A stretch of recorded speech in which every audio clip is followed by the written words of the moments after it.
ఒకసారి ఒక అబ్బాయి వాళ్ళ నాన్నని ఇలా అడిగాడు, నాన్న నా లైఫ్కి ఎంత వాల్యూ ఉంది అని. అప్పుడు వాళ్ళ నాన్న అన్నారు, ఒకవేళ నువ్వు నిజంగా నీ లైఫ్కి వాల్యూ తెలుసుకోవాలనుకుంటే నేను నీకు ఒక రాయి ఇస్తాను. నేను అబ్బాయి తీసుకొని మార్కెట్కి వెళ్ళి అండ్ ఎవరైనా నేను ప్రైజ్ అడిగితే ఏం చెప్పు, నీ 2,000 చూపించు.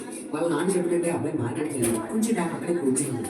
కొంతసేపటి తర్వాత ఒక పెద్ద తన దగ్గరకు వచ్చింది. ఆ రాయి ప్రైజ్ ఎంత అని అడిగింది. ఆ అబ్బాయి సైలెంట్ గా ఉన్నాడు. తనేం మాట్లాడకుండా తను 2,000 చూపించాడు.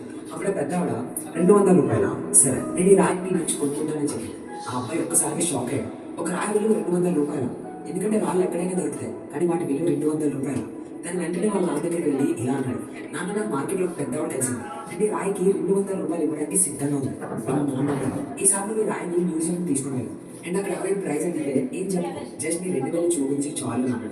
ఆ అబ్బాయి మ్యూజియంకి వెళ్ళాడు. అక్కడ ఒక మనిషి చూపు ఈ అబ్బాయి చేతిలోనే రాయి పోయి పడింది. అప్పుడు తన రాయి ప్రైజ్ అడిగింది. ఆ అబ్బాయి ఏం మాట్లాడకుండా తన 2,000 చూపించాడు. అప్పుడు ఆ మనిషి 20,000 రూపాయలు, సరే నేను ఈ రాయి కోసం నీకు 20,000 రూపాయలు ఇవ్వడానికి సిద్ధంగా ఉన్నాను, ఈ రాయి నాకు ఇచ్చేసే అన్నాడు. ఆ అబ్బాయి మళ్ళీ షాక్ అయ్యాడు. వెళ్ళి వాళ్ళ నాన్న చెప్పాడు, నాన్న మ్యూజియంలో నన్ను ఒక మనిషి కలిశాడు, ఈ రాయికి 20,000 రూపాయలు ఇవ్వడానికి సిద్ధంగా ఉన్నాడు. అప్పుడు వాళ్ళ నాన్న అంటారు, ఇప్పుడు నేను నీకు లాస్ట్ ప్లేస్ పంపిస్తున్నాను, ఇప్పుడు నువ్వు వెళ్ళాల్సింది విలువైన డైమండ్స్ అండ్ స్టోన్స్ అనే షాప్కి అండ్ అక్కడ కూడా ఎవరైనా ప్రైజ్ అడిగితే ఏం చెప్పు, జస్ట్ నీ 2,000 చూపించి చాలు. ఆ అబ్బాయి ఫాస్ట్ డైమండ్స్ అండ్ స్టోన్స్ అనే ఒక షాప్కి వెళ్ళాడు అండ్ తను అక్కడ ఒక పెద్ద ఆయన కౌంటర్ వెనకాల నిలబడి ఉండడం చూశాడు. ఎప్పుడైతే ఈ పెద్ద ఆయన చూపు ఈ రాయి పని పడిందో తను షాక్ అయిపోయాడు. అతను కౌంటర్ నుంచి బయటకు వచ్చి ఆ అబ్బాయి చేతిలో నుంచి ఆ స్టోన్ తీసుకొని, ఓ మై గాడ్, ఈ రాయి కోసం నేను నా లైఫ్ మొత్తం వెతికాను, ఎక్కడ దొరికింది రాయి, దీని ప్రైస్ ఎంత, నాకు ఈ రాయి ఇవ్వడానికి ఎంత తీసుకుంటావు అని అడిగాడు. ఆ అబ్బాయి మళ్ళీ ఏం మాట్లాడకుండా 2,000 చూపించాడు. అప్పుడు పెద్ద ఆయన అన్నాడు, ఎంత, 2,00,000 రూపాయలు, సరే నేను ఈ రాయి కోసం నీకు 2,00,000 రూపాయలు ఇవ్వడానికి సిద్ధంగా ఉన్నాను, ప్లీజ్ నాకు ఇచ్చేసి అన్నాడు. ఆ అబ్బాయి తన కళ్ళని నమ్మలేకపోతున్నాడు. వెంటనే తను వాళ్ళ నాన్న దగ్గరికి వెళ్ళి విషయం చెప్పాడు, నాన్న పెద్ద నీకు 2,00,000 రూపాయలు ఇవ్వడానికి కూడా సిద్ధంగా ఉన్నాడు అని. ఇప్పుడు వాళ్ళ నాన్న నవ్వుతూ ఇలా అన్నాడు, ఇప్పుడు అర్థమైందా నీ లైఫ్ వాల్యూ, నీ లైఫ్ వాల్యూ అనేది నిన్ను నువ్వు ఎక్కడ ఉంచుతావు అనే దానిపై డిపెండ్ అవుతుంది. ఇది నువ్వే డిసైడ్ అవ్వాలి, నువ్వు 200 రూపాయలు రాయి కావాలనుకుంటున్నావా లేదంటే 2,00,000 రూపాయలు రాయి కావాలనుకుంటున్నావా. ఫ్రెండ్స్, లైఫ్లో మిమ్మల్ని ఇష్టపడే వాళ్ళు చాలా మంది ఉంటారు, వాళ్ళకి మీరు రండి. అండ్ ఇంకొందరు ఎలా ఉంటారంటే మిమ్మల్ని కేవలం ఒక వస్తువులో వాడుకుంటారు, వాళ్ళకి మీరు ఏం కాదు. మీ వర్త్ అండ్ వాల్యూ ఎప్పుడు కూడా వేరే వాళ్ళు మిమ్మల్ని ఎలా ట్రీట్ చేస్తున్నారు అన్న దాని మీద డిపెండ్ అవ్వదు. మీ ట్రూ వర్త్ ఎంత అనేది మీ పైన డిపెండ్ అవుతుంది.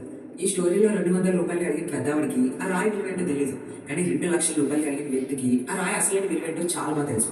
సో మీ విలువేంటో తెలుసుకోండి, తెలిసాక చేయండి, ఎప్పుడు తక్కువ కంప్లీట్ అవుతుంది. అండ్ మీ విలువేంటో తెలియ వాళ్ళ దగ్గర ఉంటూ మీ టైంని వేస్ట్ చేసుకోవద్దు, అది రిలేషన్షిప్లో అయినా జాబ్లో అయినా ఎక్కడైనా. ఫ్రెండ్స్, ఈ స్టోరీ నుంచి ఫస్ట్ ఆఫ్ ఆల్ మీ జీవితం మీ చేతిలోనే ఉంది, పక్కన చేతిలో ఎవరో నాకు చెప్పారని మాత్రం తీసుకోబాకండి. వాళ్ళు చెప్పినట్టు వినబాకండి, మంచి తీసుకోండి, చెడు తీసుకోబాకండి. ఓకేనా, మీ జీవితం మీ చేతిలోనే ఉంది. మీరు ఏం చేయాలనుకున్నా, మీరు ఏం అవ్వాలనుకున్నా మీ చేతిలో ఉంది. వేరే వాళ్ళ చేతిలో పెట్టి మీ లైఫ్ని స్పాయిల్ చేసుకోవచ్చు. ఈ టైంలో మీకు అట్రాక్షన్ కలిగింది, మీరు ఎంత అనుకుంటారు, లవ్ లవ్ లవ్ అనుకున్నారు, అదైతే కరెక్ట్ కాదమ్మా. అట్రాక్షన్ అది మీరు మాత్రం అటు జోలికి వెళ్ళబాకండి. అట్లాగే స్మోకింగ్ డ్రింకింగ్ అటు జోలికి వెళ్ళబాకండి. ఓకేనా, ఒకవేళ వెళ్ళినా కానీ మీరు ఎక్స్ప్లెయిన్ చెప్పండి, ఇది తప్పు అని కరెక్ట్గా కాన్ఫిడెంట్గా ఇంట్లో చెప్పండి. మీ ఫ్రెండ్స్కి కానీ ఫ్యామిలీ కానీ ఎక్స్ప్లెయిన్ చేయండి. ఎందుకంటే మనం చదువుకునేది ఎట్టి మనిషిని మారుస్తారు, వాళ్ళలాగా మనం మారుతారు. ఓకేనా, థ్యాంక్ యూ.